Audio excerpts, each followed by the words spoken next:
નમસ્કાર અને the deep ડાઈવમાં ફરી એકવાર આપનું સ્વાગત છે.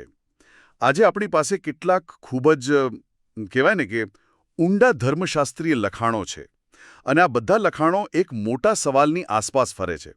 સવાલ એ છે કે જો ઈશ્વર સર્વશક્તિમાન છે, સમય અને અવકાશથી પણ પર છે, તો પછી ઈશ્વરના બીજા સ્વરૂપ એટલે કે ઈસુ ખ્રિસ્તને આ સમય અને અવકાશની અંદર આવીને એનો વારસો મેળવવાની શી જરૂર પડી? અને આ સવાલ ખરેખર આખી વાતના કેન્દ્રમાં છે. બિલકુલ. આ કોઈ સરળ પ્રશ્ન નથી. આ જે સ્ત્રોતો છે એ આપણને બાઇબલના ગહન પુસ્તકો જેમ કે પ્રકટીકરણ અને કોરિન્થીયોને પત્ર એમાં ઊંડે સુધી લઈ જાય છે. તો આજે આપણે એ જ સમજવાની કોશિશ કરીશું કે આ લખાણો સમય, પાપ, મુક્તિ અને આખી સૃષ્ટિના અંતિમ હેતુને કેવી રીતે જોડે છે. ચાલો આ જટિલ પણ રસપ્રદ વિષયની ઊંડી સમજ મેળવીએ. હા, અને તમે જે પ્રશ્ન પૂછ્યો એનો જવાબ સ્ત્રોતોમાં એકદમ સીધો છે, પણ એના સ્તરો ઘણા ઊંડા છે.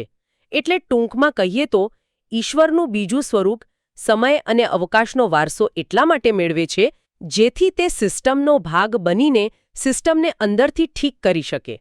સિસ્ટમનો ભાગ બનીને સિસ્ટમને અંદરથી ઠીક કરવી. હા, એનો મુખ્ય હેતુ છે પાપ અને તેના જે પરિણામો છે એને જડમૂળથી ઉખાડી નાખવાનો અને પછી એ સૃષ્ટિને તેના શુદ્ધ મૂળ સ્વરૂપમાં પાછી ઈશ્વરને સોંપી દેવાનો.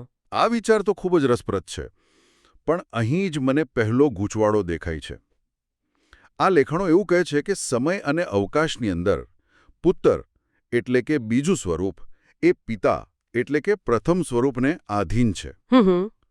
પણ સાથે સાથે એવું પણ લખ્યું છે કે અનંતકાળમાં તો તેઓ હંમેશા સમાન રહ્યા છે. એક મિનિટ, આ તો સીધો વિરોધાભાસ નથી લાગતો? કોઈ એક જ સમયે સમાન પણ હોય અને આધીન પણ હોય એ કઈ રીતે શક્ય છે? બરાબર. આ જે મુદ્દો છે જ્યાં મોટાભાગના લોકો અટવાઈ જાય છે. આને સમજવા માટે જુઓ, આપણે એક ઉદાહરણ લઈ શકીએ. હા, કહો. એમ સમજો ને કે એક ખૂબ મોટી કંપનીનો સીઈઓ છે. હવે એ પોતાના દીકરાને કંપનીનું કામ શીખવવા માંગે છે, તો એ તેને એક ઇન્ટર્ન તરીકે કંપનીમાં મોકલે છે. હવે ઓફિસના સમય દરમિયાન એ દીકરો કોને જવાબદાર છે? એના મેનેજરને. બરાબર. એણે બધા નિયમોનું પાલન કરવું પડે છે. એ બીજા કર્મચારીઓ જેવો જ છે. એ એની ભૂમિકા છે.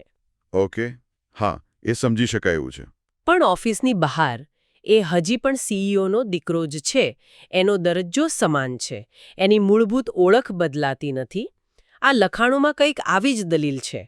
ઈશ્વરનું બીજું સ્વરૂપ સૃષ્ટિની અંદર એક ખાસ કાર્ય કરવા માટે, એટલે કે પાપનો નાશ કરવા માટે એક સર્જિત જીવની ભૂમિકા સ્વીકારે છે. એટલે આ ભૂમિકા કામચલાઉ છે? હા, કામચલાઉ અને હેતુપૂર્ણ. આ ફક્ત સમય અને અવકાશની મર્યાદામાં ભજવાતી ભૂમિકા છે, પણ અનંતકાળમાં જ્યાં સમય અને અવકાશનું કોઈ બંધન જ નથી, ત્યાં તેમનું મૂળભૂત સ્વરૂપ અને દરજ્જો હંમેશા સમાન જ રહે છે. એટલે તમે એમ કહો છો કે આ આધીનતા એક સ્વેચ્છાએ સ્વીકારેલી ભૂમિકા છે, કોઈ મજબૂરી નથી. બિલકુલ. એક મિશન પૂરું કરવા માટે અપનાવેલું સ્વરૂપ. આ સ્પષ્ટતા ખૂબ મદદરૂપ થઈ. તો હવે આપણે મુખ્ય મુદ્દા પર આવીએ. આ મિશન એટલે કે પાપનો નાશ, આ ઠીક કરવાની પ્રક્રિયા ખરેખર દેખાય છે કેવી? કારણ કે સ્ત્રોતોમાં આના બે ખૂબ જ અલગ દેખાતા પાસા છે. એક પ્રેમનું અને બીજું ન્યાયનું. તમે બિલકુલ સાચું પકડ્યું. આ પ્રક્રિયાના બે મુખ્ય આધારસ્તંભ છે. પહેલો છે ક્રોસ. આ લખાણો ક્રોસને માત્ર એક ઐતિહાસિક ઘટના તરીકે નથી જોતા. તો પછી શું છે? એમના મતે ક્રોસ એ ઈશ્વરના નિસ્વાર્થ પ્રેમનું અંતિમ પ્રદર્શન હતું. એક એવી ક્રિયા જેણે સાબિત કર્યું કે ઈશ્વર સૃષ્ટિને બચાવવા માટે કોઈ પણ હદ સુધી જઈ શકે છે.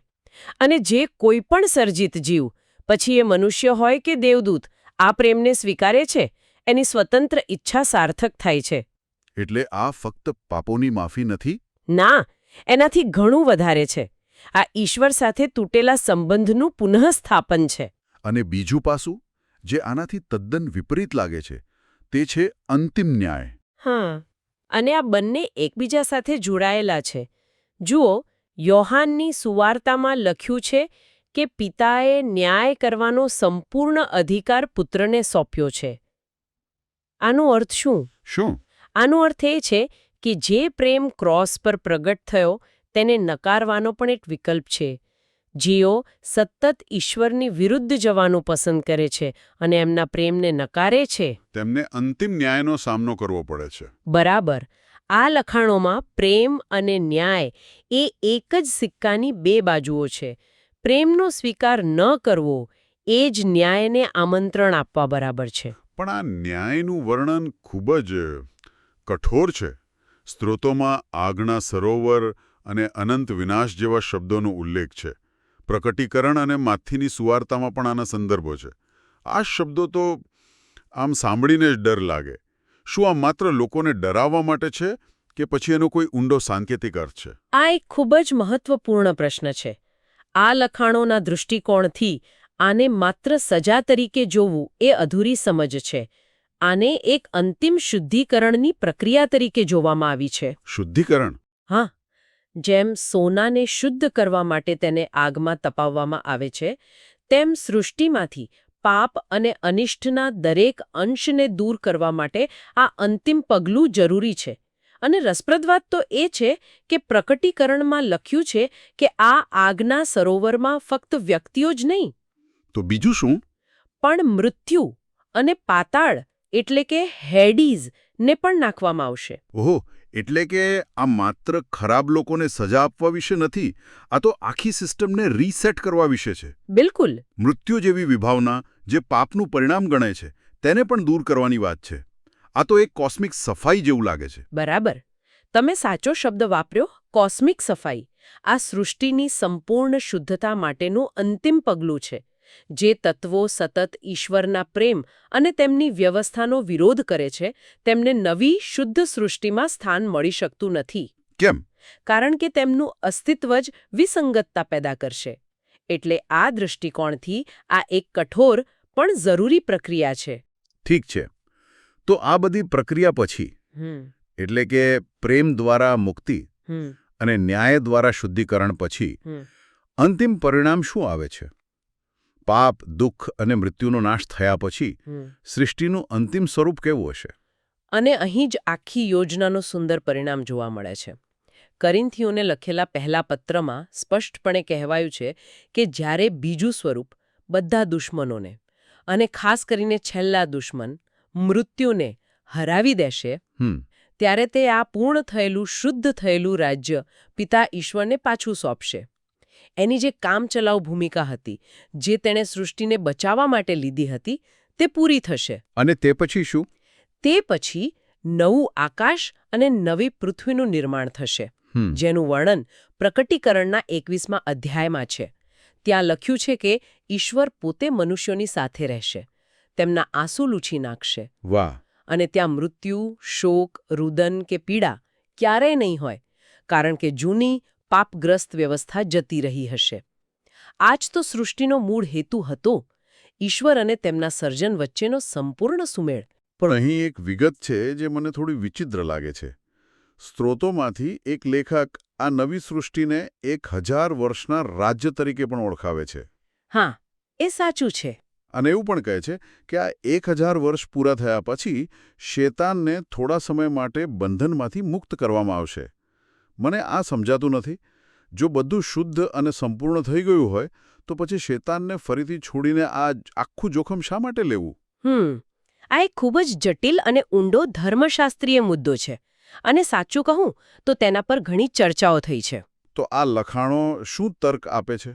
આ લખાણોમાં જે તર્ક આપવામાં આવ્યો છે તે એ છે કે 1000 વર્ષના શાસન પછી ઈશ્વરના પ્રેમ અને ન્યાયની જે સત્યતા છે એ નિર્વિવાદપણે સાબિત થઈ ચૂકી હશે. જે દેવદૂતો અને મનુષ્યોએ ઈશ્વરને પસંદ કર્યા છે, એમની સ્વતંત્ર ઈચ્છા હવે પૂર્ણ અને સ્થિર થઈ ગઈ હશે. તેઓ હવે લાલચમાં આવશે નહીં. તો પછી આ છેલ્લી કસોટી શા માટે, જો કોઈ લાલચમાં આવવાનો જ નથી તો? અને ઈશ્વરના ન્યાયના અંતિમ અને સંપૂર્ણ પ્રદર્શન તરીકે જોવામાં આવે છે.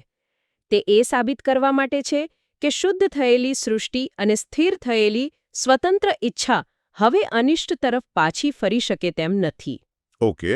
શૈતાનનો છેલ્લો નિષ્ફળ પ્રયાસ એ વાતનો નિર્ણાયક પુરાવા બનશે કે પાપનો ખરેખર અને હંમેશ માટે અંત આવી ગયો છે. તે એક રીતે ઈશ્વરની જીત પર મોહર મારવા જેવી ઘટના છે. સમજાયું. તે એક અંતિમ પુરાવો છે. આ બધી ભવિષ્યની વાતો સાંભળીને મારા મગજમાં એક બીજો કદાચ વધુ દાર્શનિક સવાલ આવે છે. પૂછો. આપણે ભવિષ્ય, નિયતિ, પૂર્વ નિર્ધારિત જેવા શબ્દોનો ઉપયોગ કરીએ છીએ. પણ શું ઈશ્વર માટે ભવિષ્ય જેવી કોઈ વસ્તુ છે પણ ખરી? અને આ કદાચ આજના વિશ્લેષણનો સૌથી વધુ મગજને કસરત કરાવનારો વિચાર છે. સ્ત્રોતો આ પ્રશ્ન ઉઠાવે છે. આપણા માટે જે ભવિષ્યની જાણકારી એટલે કે ફોરનોલેજ છે, તે શું ઈશ્વર માટે પણ એ જ અર્થ ધરાવે છે? વિચારો, આપણે સમયને એક સીધી રેખા તરીકે જોઈએ છીએ. ભૂતકાળ, વર્તમાન અને ભવિષ્ય. અને આપણે આ રેખા પર આગળ વધી રહ્યા છીએ. હા, બરાબર. એક પછી એક ક્ષણ. પણ ઈશ્વર, જે આ સમય અને અવકાશની રેખાના સર્જક છે, તે આ રેખાની બહાર છે. તેમના માટે સમય રેખીય નથી. કલ્પના કરો કે ઇતિહાસ એક ખુલ્લી કિતાબ છે. આપણે પાનું દર પાનું વાંચી રહ્યા છીએ. અને જેણે કિતાબ લખી છે તે બધા પાના એક સાથે જોઈ શકે છે. તેમના માટે કંઈ પણ ભવિષ્યમાં નથી. બધું જ વર્તમાનમાં છે. તેઓ બધી ઘટનાઓને એક સાથે એક જ ક્ષણમાં જુએ છે. એટલે તમે એમ કહેવા માંગો છો કે આપણે જે નિયતિ કે ભવિષ્ય કહીએ છીએ તે ઈશ્વર માટે ફક્ત એક ખુલ્લી કિતાબ જેવું છે, જેનું દરેક પાનું તે એક સાથે જોઈ શકે છે? હા. આ તો આપણી સ્વતંત્ર ઈચ્છાની આખી વિભાવનાને જ બદલી નાખે છે. આ વિચાર જબરદસ્ત છે. બિલકુલ. અને આ જ માનવ સમજની મર્યાદાઓને દર્શાવે છે. આપણે ઈશ્વરના અનંત દૃષ્ટિકોણને આપણી મર્યાદિત ભાષા અને સમયની સમજમાં બાંધવાનો પ્રયાસ કરીએ છીએ. અને એટલે જ આપણને વિરોધાભાસ દેખાય છે. વાહ!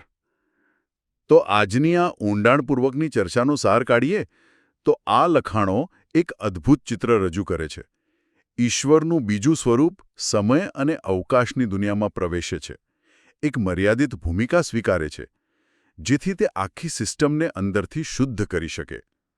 અને આ શુદ્ધિકરણની પ્રક્રિયામાં પ્રેમનું અંતિમ પ્રદર્શન એટલે કે ક્રોસ અને અનિષ્ટનો અંતિમ નાશ એટલે કે ન્યાય એ બંનેનો સમાવેશ થાય છે.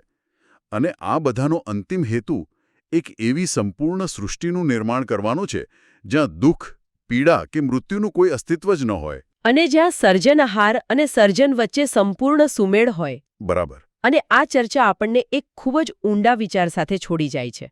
આપણે ઈશ્વરના અનંત દૃષ્ટિકોણની વાત કરી, જ્યાં ભૂતકાળ, વર્તમાન અને ભવિષ્ય એક સાથે અસ્તિત્વ ધરાવે છે. આના પરથી એક સવાલ ઉદ્ભવે છે, જેનું ચિંતન કરવા જેવું છે. કયો સવાલ? શું આપણને જે સ્વતંત્ર ઈચ્છા અને ઈશ્વરની સર્વજ્ઞતા એટલે કે બધું જાણવાની શક્તિ વચ્ચે જે સંઘર્ષ દેખાય છે, તે ખરેખર અસ્તિત્વમાં છે? કે પછી તે ફક્ત સમય વિશેની આપણી મર્યાદિત રેખીય સમજનું પરિણામ છે? શું એવું શક્ય છે કે કેવા દૃષ્ટિકોણથી જ્યાં બધું એક સાથે દેખાય છે, ત્યાં સ્વતંત્ર ઈચ્છા અને પૂર્વનિર્ધારણ વચ્ચે કોઈ સંઘર્ષ જ ન હોય? આ એક એવો પ્રશ્ન છે જેનો જવાબ કદાચ આપણી સમજની બહાર છે. પણ તેના પર વિચાર કરવાથી આપણો દૃષ્ટિકોણ ચોક્કસપણે વિશાળ બને છે. બિલકુલ.